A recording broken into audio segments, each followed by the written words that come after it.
सम्मान का अपमान, साहब बेईमान। नमस्कार, आप देख रहे हैं सवाल आपका। मैं हूं कायनात अंसारी। गणतंत्र दिवस पर जिन्हें मिला सम्मान वो निकले बेईमान।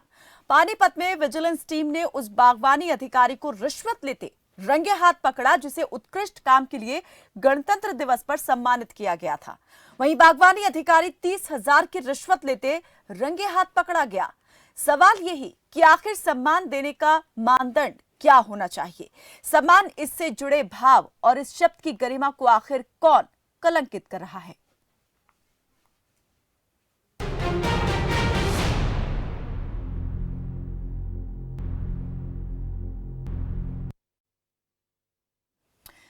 जब किसी व्यक्ति को उसकी सर्वश्रेष्ठ सेवा के लिए सरकार या प्रशासन सम्मानित करते हैं तो वो व्यक्ति अपने न सिर्फ अपने साथ काम करने वाले लोगों बल्कि उससे जुड़े लोगों के लिए प्रेरणा का स्रोत बन जाता है। सम्मानित व्यक्ति के प्रति सम्मान भाव की एक भावना मन में जागृत होती है, उठती है। लेकिन जब वही शख्स किसी मामले में आरोपी निकल आए तो न सिर्फ उसके प्रति भावना बदलती है बल्कि उसे जो सम्मान मिला है उस पर भी सवाल उठना शुरू हो जाते हैं। कुछ ऐसा ही मामला हरियाणा के पानीपत से सामने आया है, जहां बागवानी अधिकारी को विजिलेंस की टीम ने 30,000 रुपए की रिश्वत लेते रंगे हाथ पकड़ा है। आरोपी साहब वही बागवानी अधिकारी महावीर शर्मा है जिन्हें गणतंत्र दिवस पर उत्कृष्ट कार्यों के लिए सम्मानित किया गया था। आरोपी ने सब्जियों की फसल पर मिलने वाली सब्सिडी के एवज में आवेदनकर्ता किसान से रिश्वत की मांग की थी। शिकायतकर्ता ने विजिलेंस टीम को मामले की शिकायत दी, जिस पर यह पूरी कार्रवाई अमल में लाई गई और आरोपी बागवानी अधिकारी महावीर शर्मा को टीम ने रिश्वत के साथ रंगे हाथ पकड़ा। आरोपी अधिकारी पर मामला तो दर्ज हो ही गया है, साथ ही उनका सम्मान भी वापस लेने का फैसला लिया गया है। तो आज इसी मुद्दे पर करेंगे सवाल कि किसी व्यक्ति को सम्मानित करने से पहले उसकी सेवाओं के साथ उसके व्यवहार आचरण की जांच कितनी जरूरी है। किसी को सम्मानित करने का क्या मापदंड होना चाहिए, इस पर करेंगे बात। लेकिन उससे पहले आपको सुनवाते हैं कि विजिलेंस की टीम ने कैसे रिश्वतखोर बागवानी अधिकारी को गिरफ्तार किया। सरकार की तरफ से हॉर्टिकल्चर डिपार्टमेंट में काफ़ी कुछ सब्सिडियां दी जाती हैं जो किसानों के हक के लिए दी जाती हैं। तो एक हमारे पत्थरगढ़ गांव पड़ते हैं सनौली ब्लॉक में, तो उसके रहने वाले हैं किसान तनवीर आज हमारे पास ऑफिस में आके कंप्लेंट देते हैं कि जी मैंने एक एप्लीकेशन लगा रखी है सब्सिडी लेने के लिए हॉर्टिकल्चर डिपार्टमेंट से, जिसकी एवज में जो DHO हैं, district horticulture officer Panipat Mahavir Sharma, उन्होंने मेरे से 30,000 रुपये की डिमांड की है। जिस एवज में हमने आज DC साहब से परमिशन लेके अपने ड्यूटी मजिस्ट्रेट नियुक्त करवा के वहाँ पे हमने रेड की, तो जिनको रंगे हाथ 30,000 रुपये हमने पकड़ा है। तो किसी व्यक्ति को सम्मानित करने का क्या मापदंड होना चाहिए, क्या प्रक्रिया होती है, किस तरीके से किसी को चयनित किया जाता है, इसके लिए सब पर बात करेंगे। लेकिन आज इस मसले से जुड़े कुछ सवाल हम यहाँ पर उठा रहे हैं, पहले डाल लेते हैं उन पर नजर, फिर करेंगे यहाँ पर एक्सपर्ट से बात। तो सम्मानित करने का क्राइटेरिया क्या होना चाहिए, मापदंड क्या होना चाहिए? जांच अधीन व्यक्ति को सम्मान देना सही या गलत? सम्मानित व्यक्ति लंबे समय बाद अगर किसी मामले में आरोपी बनता है तो क्या उसका सम्मान वापस लिया जाना चाहिए? सम्मानित करने से पहले व्यक्ति की चरित्र और व्यवहार की पड़ताल आखिर क्यों नहीं? नंबर आपकी टीवी स्क्रीन पर लगातार फ्लैश होते रहेंगे। इन नंबर पर कॉल करके आप इस मसले पर, इस मुद्दे पर अपनी बात, अपनी राय, अपने विचार हमारे साथ साझा कर सकते हैं। कोई सवाल आपके मन में हो या आप भी इस तरह के किसी मामले से दो चार हो चुके हो तो अपनी बात यहां तक पहुंचा सकते हैं।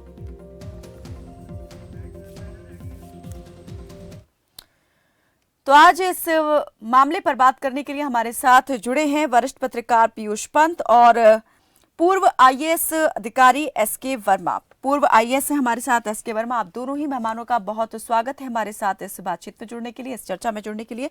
सबसे पहले मैं हमारे साथ जो पूर्व IAS जुड़े हुए हैं SK वर्मा, उनसे जानना चाहूंगी। सर, मैं आपसे ये जानना चाहूंगी कि किसी भी व्यक्ति को जब सम्मानित करने के लिए चयनित किया जाता है, किन किन चीजों को देखा जाता है? क्या सिर्फ उसके उत्कृष्ट कामों को ही देखा जाता है या फिर उसका आचरण कैसा है, उसका व्यवहार कैसा है, उन सब के बारे में भी जानकारी ली जाती है?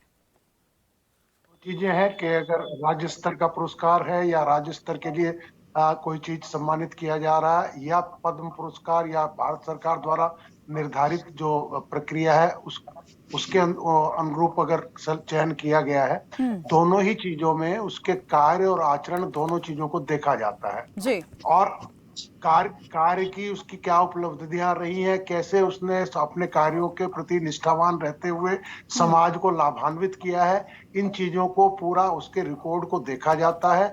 आम पब्लिक से उसकी राय भी ली जाती है और तब जाके उसका विभाग स्टेट गवर्नमेंट को रिकमेंड करता है कि दिस इज द पर्सन जो कि अपने क्षेत्र में जिन्होंने अपने अनुभव और जितना अपने ज्ञान का पूरा उपयोग किया है और सेवा भाव से कार्य किया है। दूसरा, उसके चरित्र प्रमाण पत्र को भी देखा जाता है कि पिछले 10 साल में या 15 साल में उसके प्रति कोई ऐसी शिकायत या ऐसी गंभीर मामले तो नहीं है जो कि उसके आचरण को प्रभावित करते हों। ये तीनों चीजों को लेके ही डिपार्टमेंट अपने अधिकारी को किसी प्रशंसा पत्र के लिए या किसी योजना में उसको जो सम्मानित करने के लिए रिकमेंड करते हैं। और जहां तक पद्म पुरस्कारों की बात है, पद्म पुरस्कारों के लिए तो भारत सरकार का गृह मंत्रालय आप अपने डिपार्टमेंट से भी नाम मांगता है, अलग अलग क्षेत्रों से नाम मांगे जाते हैं कि किसने अपने क्षेत्र में उत्कृष्ट प्रदर्शन, उत्कृष्ट कार्य किया है जो कि समाज में एक अलग से मतलब छाप छोड़े और जो समाज को उन्नत करने में उनका क्या प्रभावी योगदान रहा है। लेकिन अब ये जो पानीपत से मामला सामने आया है जिसमें जो बागवानी अधिकारी है वो 30,000 रुपए की रिश्वत लेते रंगे हाथ पकड़ा गया है, ये नहीं कहा जा सकता कि 2 दिन बाद ही, सम्मान दिए जाने के 2 दिन बाद ही ये रिश्वतखोर बन गए, या फिर इनके अंदर ये प्रवृत्ति जो है वो जाग गई अचानक से किसी मजबूरीवश या फिर जानबूझकर? पहले से ये प्रवृत्ति रही होगी, तो यहाँ आप क्या देखते हैं कि कहाँ चूक हो गई?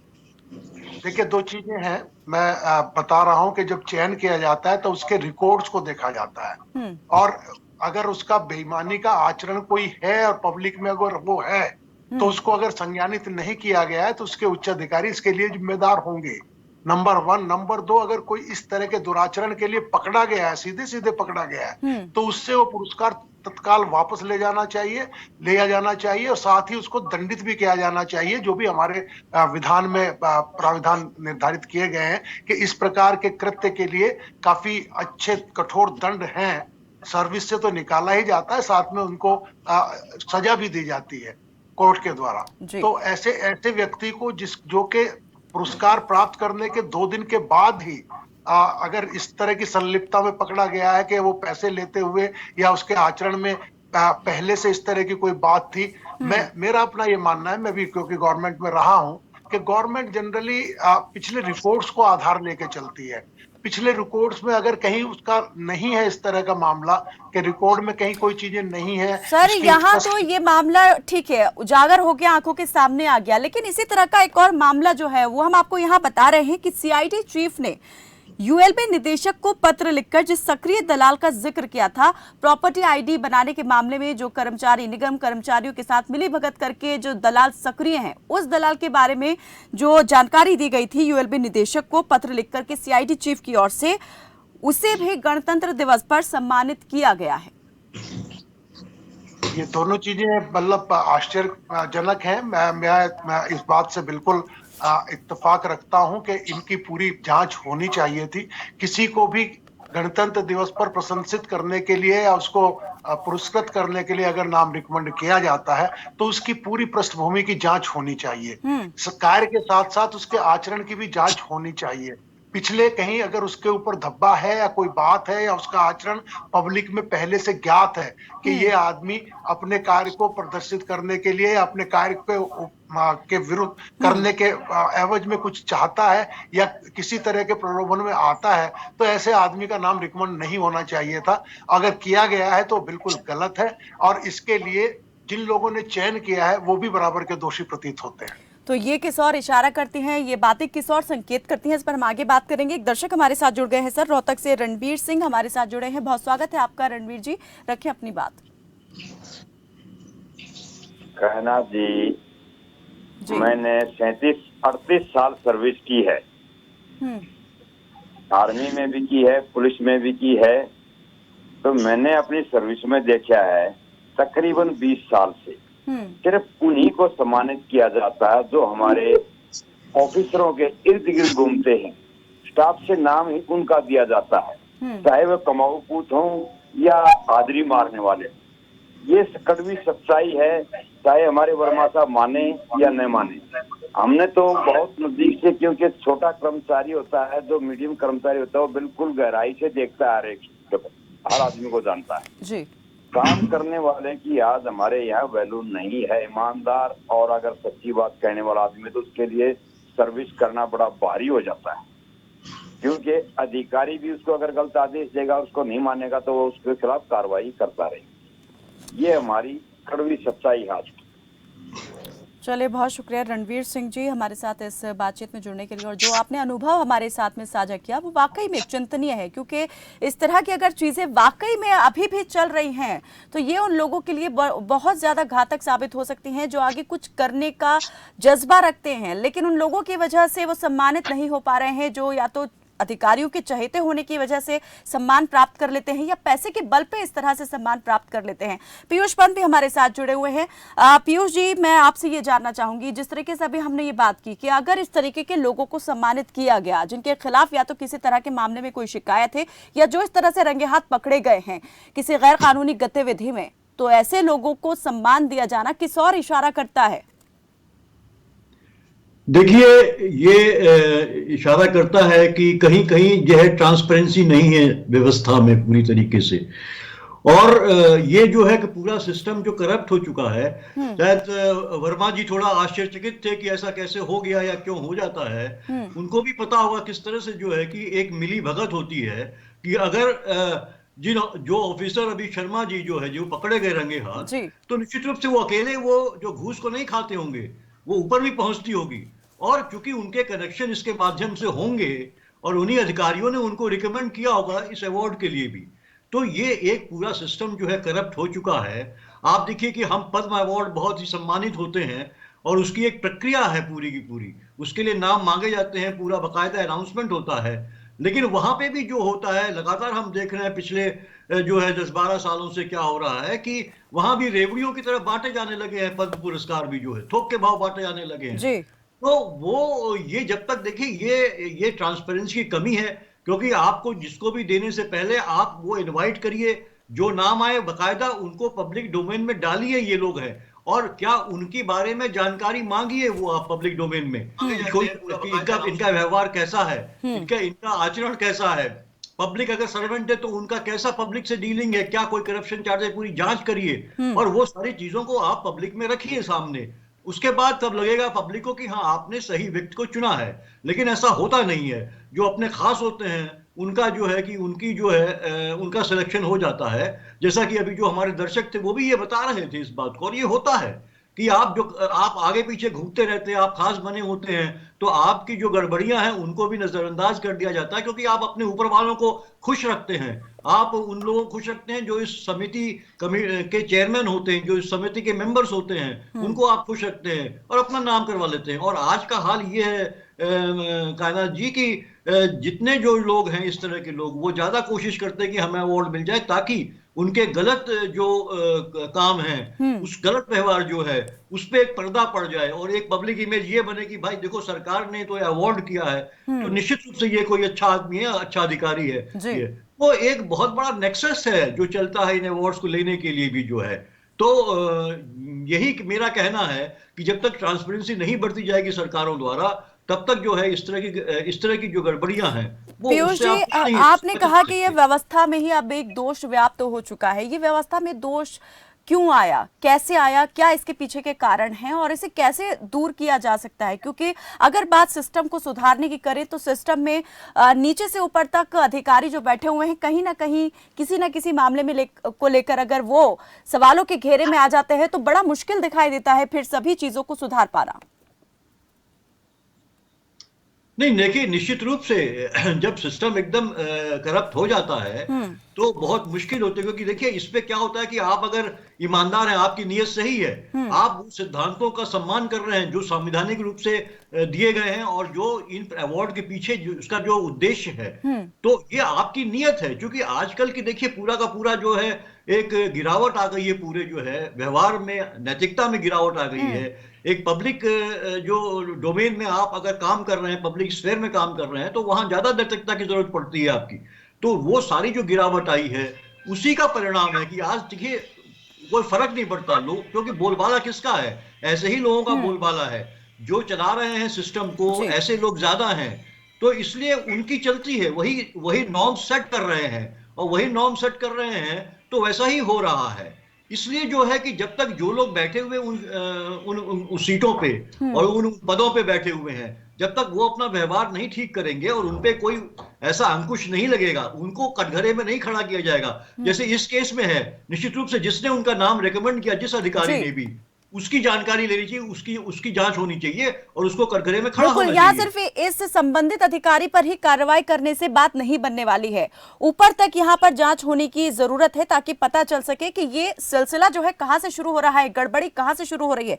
एक और दर्शक हमारे साथ जुड़े हुए हैं, मध्य प्रदेश से करीम खान हमारे साथ जुड़े हैं। स्वागत है आपका करीम जी, रखिए अपनी बात। कायनात जी नमस्कार। जी नमस्ते।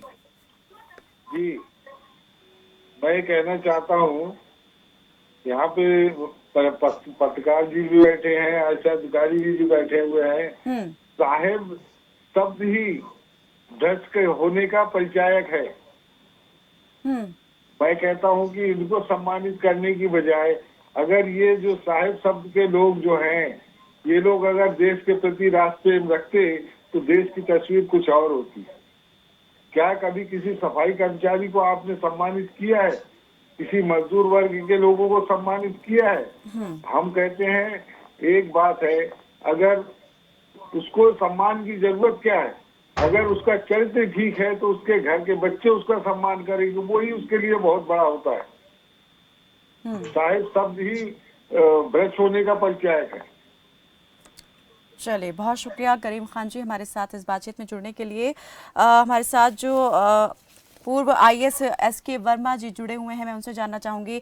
वर्मा जी, जिस तरीके से हमारे साथ जो दर्शक जुड़े, उन्होंने कहा कि जो अधिकारी हैं वो तो ऑलरेडी सम्मान पा ही जाएंगे अगर उनका आचरण अच्छा है, वो अच्छा काम कर रहे हैं, ईमानदारी से काम कर रहे हैं, घर परिवार आस पड़ोस उनका सम्मान करेगा ही, साथ ही उनका जो कार्यालय है वहाँ के कर्मचारी भी सम्मान करेंगे। लेकिन ऐसा व्यक्ति जो अपनी सेवा तो देता है लेकिन कहीं गुम हो जाता है, लोग उसको जानते नहीं, पहचानते नहीं, उसका सम्मान किया जाना चाहिए।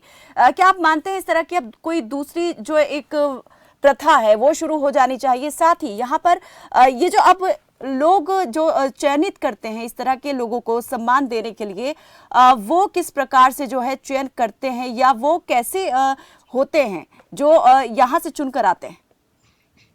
देखिए, दो चीजें हैं कि मैं वास्तव में ये नहीं जान पा रहा हूं कि ये इनको सम्मान स्टेट लेवल से दिया गया, किस लिए दिया गया, लेकिन इतना मैं जरूर जान पा रहा हूं अभी सुनने के बाद कि स्टेट लेवल पर एक सर्वोच्च सम्मान होता है। जैसे उत्तर प्रदेश में मैं था कैडर में, तो वहां पे एक यश भारती करके सम्मान है जिसमें काफी बड़ी अमाउंट भी दिया जाता है, और डिफरेंट क्षेत्र जो अलग अलग सेक्टर में लोग काम करते हैं, चाहे वो नाट्य विधा में है, चाहे वो सामाजिक सेवा में है, चाहे वो आर्ट्स में है, या साइंस में है, कहीं भी है, उनको सेलेक्ट करके या खेल के खिलाड़ियों को सेलेक्ट करके एक वो सम्मान दिया जाता है, यश भारती।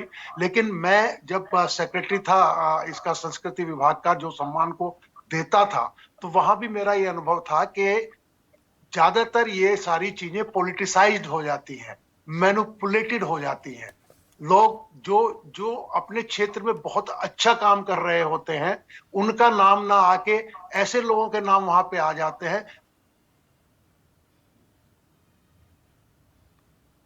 लगता है हमारा संपर्क यहाँ पर टूट गया है। एसके वर्मा जी से, पीयूष पंत जी से मैं चाहूंगी कि वो जरा और इस पर प्रकाश डालें, इस पर रोशनी डालें कि ये जो एक दोष व्याप्त हो गया है व्यवस्था के अंदर, इसे कैसे दूर किया जा सकता है, कैसे कौन मॉनिटरिंग इस पूरे मामले को लेकर कर सकता है या किसे करनी चाहिए? सरकार कहती है कि भ्रष्टाचार के खिलाफ उसकी नीति जीरो टॉलरेंस की है, लेकिन ये जीरो टॉलरेंस कब और कैसे दिखाई देता है?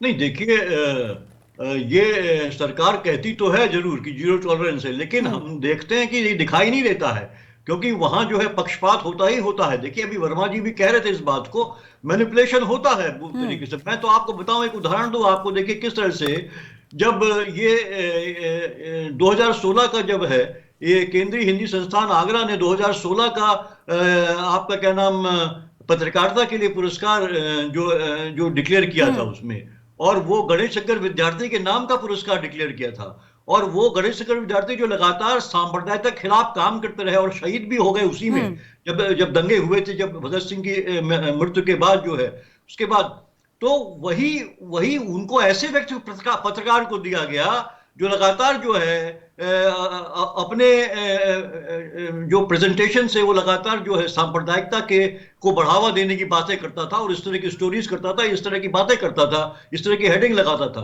तो ये देखिए लगातार मैनिपुलेशन होता है। आप सत्ता के करीब अगर हैं तो आपको नवाजा दिया जाता है इन पुरस्कारों से, और जैसे भी वर्मा जी भी कह रहे थे तो खुद ये तो वहां सेक्रेटरी थे उस विभाग के, और ये होता है लगातार। आप जिसको जो डिजर्विंग होता है वो नहीं मिलता है। तो इसके लिए जैसे आपने कहा कैसे दूर होगा, तो मैंने से आपसे कहा ट्रांसपेरेंसी बहुत जरूरी है। जितने लोगों ने आवेदन दिया या रिकमेंड होके आए हैं उनका नाम दीजिए, किसको आप सेलेक्ट कर रहे हैं, उसके पीछे कारण क्या है वो लिखिए, पब्लिक डोमेन में लाइए उसको, और तब जाके उसमें पब्लिक ओपिनियन लीजिए आप, तब जाके जो है कि जो है कुछ न कुछ आप जो है उसमें ईमानदारी से काम कर सकते हैं। लेकिन ऐसा होता नहीं, जब तक ट्रांसपेरेंसी आप नहीं अपनाएंगे, पब्लिक डोमेन में नहीं लाएंगे चीजों को, तब तक आप जो है उसमें मैनिपुलेशन की चांसेस बनी रहेंगी। हम इस पर आगे बढ़ेंगे। एक और दर्शक हमारे साथ जुड़ गए हैं, भवानी शंकर जुड़े हैं कोटा से। जी भवानी जी, स्वागत है आपका, रखें अपनी बात। हेलो, मेरा तो कहना ये है कि इन लोगों को है ना, ये क्या रिश्वत दे करके सम्मान प्राप्त करते हैं लोग, इनकी रिकमेंड करते हैं बड़े बड़े आदमी सम्मान पाने वालों का।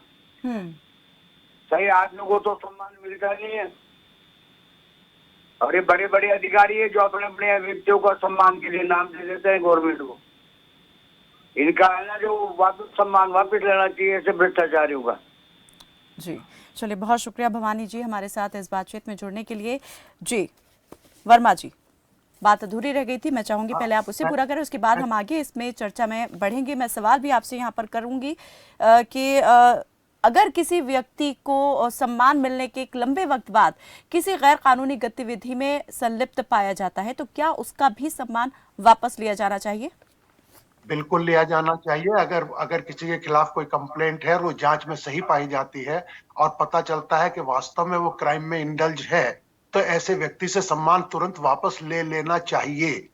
लेकिन मेरा अपना ये मानना है कि अपनी जो मेरे दोस्त कह रहे थे अभी कि हमें अपनी चयन प्रक्रिया को थोड़ा पारदर्शी करना होगा, उसको और सिस्टमेटाइज करना होगा कि केवल उसके कार्य के आकलन को लेते हुए या उसकी एंट्रीज को बेस मानते हुए अगर हम किसी पुरस्कार के लिए किसी को आगे नाम बढ़ाते हैं, तो मेरा अपना ये मानना है कि पब्लिक डोमेन में उसकी क्या इमेज है, क्या उसको पब्लिक ने किस तरह से पिछले 10 साल में 5 साल में कैसे स्वीकार किया है, उसको भी संज्ञानित किया जाना चाहिए कि जहां वो काम लेकिन सर अब जिस तरह इस मामले में सामने आ रही हैं चीजें, विजिलेंस ने ठीक है इन साहब को पकड़ लिया, इन पर मुकदमा भी दर्ज हो गया, फैसला भी हो गया कि इनसे सम्मान वापस लिया जाएगा, लेकिन ये कौन तय करेगा कि किस अधिकारी की ओर से इनका नाम आगे रिकमेंड किया गया था, कैसे उन लोगों के खिलाफ जांच बैठाई जाएगी, ये फैसला आखिर किसकी तरफ से लिया जाएगा? स्वतः कौन ये फैसला ले सकता है? स्वतः संज्ञान किसे लेना चाहिए? मेरा अपना कहना है स्टेट गवर्नमेंट को इस संज्ञान में लेना चाहिए इस चीज को, और स्टेट गवर्नमेंट को ये देखना चाहिए कि किस कमेटी के माध्यम से इस आदमी का नाम सम्मान के लिए ऊपर भेजा गया है। क्या वो कमेटी बायस्ड थी? क्या इस आदमी ने इस सम्मान के लिए मैनिपुलेट किया था? क्या इन्होंने कुछ तथ्यों को छुपाया था?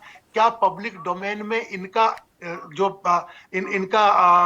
ऑरा है या पब्लिक डोमेन में जो इनकी इमेज है उसको क्या संज्ञानित किया गया था? वो अगर संज्ञानित नहीं किया गया है और भविष्य में अगर फिर मतलब कोई सुधार की आवश्यकता, मुझे लगता है कि इन चयन समितियों में सुधार की आवश्यकता है, इसको और पारदर्शी करना होगा, इसको और इफेक्टिव बनाना होगा। अदरवाइज तो मैनिपुलेशन के माध्यम से ही बहुत से लोग जो कि पात्र नहीं है वो सम्मान लेने के लिए कोशिश करते हैं, मैनिपुलेट करते हैं और अपने नाम को किसी भी तरह के तरीके से स्टेट गवर्नमेंट तक प्रस्तुत करा लेते हैं।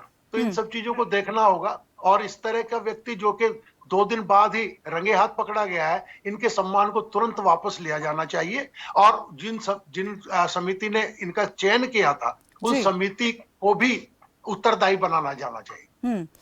पीयूष जी। जी, देखिए कायनात जी, मैं तो ये भी समझ नहीं पा रहा हूँ कि ये कौन ऑफिसर है, क्योंकि अगर ये और इनको किस वजह से अवार्ड मिला था, क्योंकि ये तो ये जिला बागवानी अधिकारी हॉर्टिकल्चर के अधिकारी ही हैं ये। तो जी। आखिर इन्होंने क्या कंट्रीब्यूशन दिया था? क्योंकि यहाँ पे भी देखिए लोच लग रहा है कि इन्होंने मैनिपुलेटेड किया होगा ये सारा मामला, क्योंकि आखिर एक जो अधिकारी है, हॉर्टिकल्चर अधिकारी है, उसका क्या कंट्रीब्यूशन था जिसकी वजह से उसको रिकमेंड किया गया और उसको मिला? कौन से अवार्ड थे ये? तो बहुत सी चीजें हैं, इसकी जानकारी मुझे नहीं है अभी। जी। लेकिन मुझे लगता है कि इस लेवल के आदमी को इस तरह से रिकमेंड कर देना, पता नहीं अवार्ड की गरिमा क्या है, मुझे नहीं पता। लेकिन फिर भी अगर मिला है तो निश्चित रूप से कहीं ना कहीं मुझे पेंच लगता है, क्योंकि कम से कम डायरेक्टर लेवल का आदमी होगा, या चलिए नीचे का लेवल का आदमी भी अगर कंट्रीब्यूशन अपना दे रहा है तो वो महत्वपूर्ण होता है। लेकिन फिर जैसे मैंने कहा कि जो आदमी अगर रिश्वत लेके 2 दिन बाद पकड़ा गया तो निश्चित रूप से ये उसकी आदत में शामिल होगा। जी। एक दिन में, जैसे आपने भी कहा था कि 2 दिन में तो कोई आदमी बदल नहीं जाएगा, उसका बिहेवियर या उसकी प्रवृत्ति जो है घूस लेने की, बिल्कुल। ये तो घूस लेने की रही होगी और ऊपर पहुंचाने की भी रही होगी। बिना ऊपर वाले का ये बात पर्सनल आदत में ही शुमार होगी, आप कर तभी नहीं इस तरीके सकते। से ये बात खुल के सामने आ गई। जी जी जी। और बिना ऊपर से आपको प्रोटेक्शन मिले आप करप्शन नहीं कर सकते, ये 100% बात सही है। आप अकेले करप्शन नहीं कर सकते, आपके ऊपर किसी का हाथ होना चाहिए। तो ये मुझे लगता है कि ये इसी तरह का मामला है, और निश्चित रूप से जैसे वर्मा जी भी कह रहे थे। और लेकिन एक आखिरी सवाल मैं यहाँ आपसे जानना चाहूंगी, एक अंतिम प्रतिक्रिया, कि हमारी जो जांच एजेंसियां हैं, क्या उनके पास इतनी शक्तियां नहीं है कि वो अगर एक आरोपी तक पहुंची हैं तो उसके थ्रू जो है वो ऊपर तक पहुंचे, उन लोगों तक जहां से ये सिलसिला शुरू हुआ है? क्या जांच वहीं तक सीमित कर दी जाती है जिसके खिलाफ शिकायत होती है? क्या आगे इस मामले में नहीं बढ़ना चाहिए, पीछे से जांच नहीं होनी चाहिए? निश्चित रूप से होनी चाहिए, लेकिन बात वही है कि पॉलिटिकल विल, जिस तरह से अगर पॉलिटिसाइज हो जाते हैं, जैसे वर्मा जी भी कह रहे थे कि ये सब अवार्ड जो है पॉलिटिसाइज हो जाते हैं, और जिस तरह सरकारें अगर चाहें तो निश्चित रूप से अधिकारी तो ऊपर तक पहुंचाएंगे कि जो इसकी जो एक पूरी श्रृंखला है उसको पकड़ा जाए, जो टॉप तक जहां से पहुंचती है, जहां से हो रहा है, ताकि करप्शन को दबाया जाए, खत्म किया जाए, नो टॉलरेंस हो। लेकिन वही सरकार जो नो टॉलरेंस की गारंटी देती है, जो ये कहती रहती है, वही सरकार जो है बीच में जो है रोड़ा बन जाती है। वर्मा जी, मैं जल्दी से चाहूंगी अंतिम प्रतिक्रिया, आप क्या सोचते हैं? जो सवाल मैंने अभी पीयूष पंत जी से किया वही मैं चाहती हूँ आप उसका भी जवाब दें कि कैसे यहाँ पर कर सकती हैं कार्रवाई जांच एजेंसियां, लेकिन नहीं कर पाती हैं, कर सकती हैं या नहीं करती हैं? मैं केवल इतना स्पष्ट कर दूं कि कोई शिकायत आती है, उसकी जांच एजेंसी करती है। आईओ जो है ये स्वतंत्र होता है कि उस जांच को कहां तक वो ले जा सकता है। अगर उसको दूसरे लोगों की भी संलिप्तता नजर आती है तो वो उसका नाम भी उस जांच में सम्मिलित कर सकता है। यहाँ जो मामला आ रहा है, यहाँ मामला आ रहा है कि सीधे सीधे करप्शन के चार्ज में एक आदमी को रेड हैंडेडली पकड़ा गया है, और वो आदमी 2 दिन पहले स्टेट गवर्नमेंट द्वारा प्रशंसित किया गया है या उसको प्रशंसा के लायक माना गया था। मेरा अपना ये मानना है कि जो भी चयन समितियां हैं या जो चयन के नॉर्म्स हैं, उनको थोड़ा सा और पारदर्शी बनाने की जरूरत है, और इसमें पब्लिक का ओपिनियन भी सम्मिलित किया जाना चाहिए। जहां तक उसके रिकॉर्ड्स की बात है, रिकॉर्ड्स देख के किसी को सम्मानित कर देना, ये तो एक मैनिपुलेशन हो गया। बिल्कुल, तो पारदर्शी जरूरत है बनाने की इस पूरी प्रक्रिया को। अपने रिकॉर्ड्स को उस तरह से मेंटेन कर ले जाते हैं, उनका आचरण कुछ होता है, रिकॉर्ड कुछ कहता है। तो इसलिए मेरा अपना मानना है इस तरह की चयन समितियां आपका ओपिनियन को भी इसमें सम्मिलित किया जाना चाहिए, और जिन लोगों ने इसका चयन किया था उनको जरूर जवाबदेह बनाया जाए। बिल्कुल, बहुत बहुत शुक्रिया आप दोनों मेहमानों का हमारे साथ इस बातचीत में जुड़ने के लिए, कार्यक्रम में जुड़ने के लिए। तो आरोपी बागवानी अधिकारी से सम्मान वापसी का फैसला तो ले लिया गया है, लेकिन क्या ये काफी है? क्या इस कदम से उन तमाम लोगों की जवाबदेही खत्म हो जाती है? नहीं, ये जवाबदेही खत्म नहीं होती है, क्योंकि उन रिकमेंडेशन एजेंसियों की तरफ से ऐसे व्यक्ति को सम्मान देने का फैसला लिया गया जो उसकी गरिमा का मान तक नहीं रख पाया। ऐसे में जरूरत है सुधार और बदलाव की उस प्रक्रिया में जिसके तहत सम्मानित करने के लिए किसी व्यक्ति का चयन किया जाता है। फिलहाल के लिए मेरे साथ बस इतना ही। आप देखते रहें खबर फास्ट। नमस्कार।